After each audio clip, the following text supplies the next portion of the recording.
As my head of department kept telling me, the best advice I had really was to relax and to try my best to kind of enjoy it. And whenever I was able to do that, I generally, things went much better.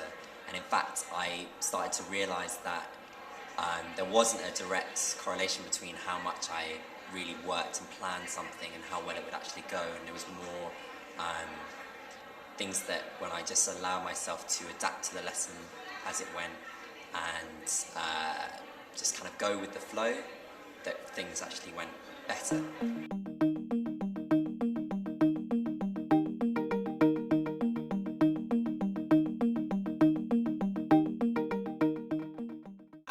I think the most important thing, or some of the most important things that have helped me succeed as a teacher are just building that really positive relationship with your pupils. So investing time into getting to know them and really working alongside them in lots of one-on-one and getting that relationship is really important. That is the foundation of everything that you do with them, really.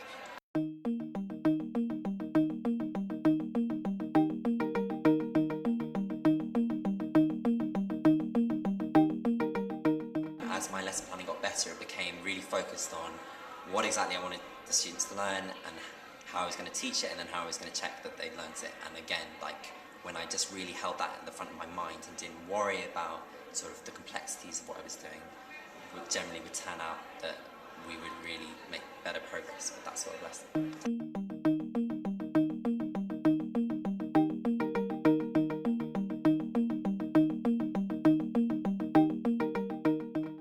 I mean, I've had to teach my children about credit cards and debit cards, and some of them actually got debit cards, and they're like, oh yeah, that's how it works. And I said, speak to your mum and dad, speak to your carers, ask them questions about, their bills and stuff.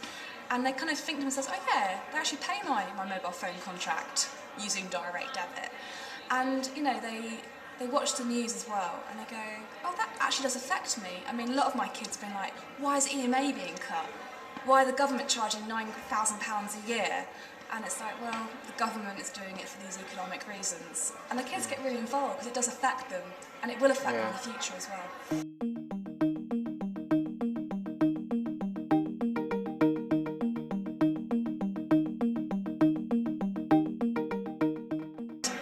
They love it, and I think they do find it challenging, especially finance, which is very, very boring, unfortunately.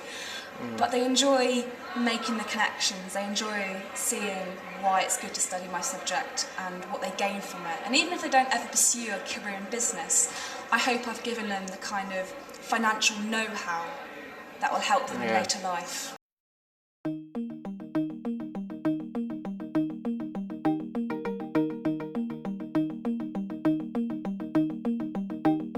And in fact, I did think a lot of my own physics teacher at school, who had been particularly inspiring and interesting, and those sort of lessons fed into my own teaching.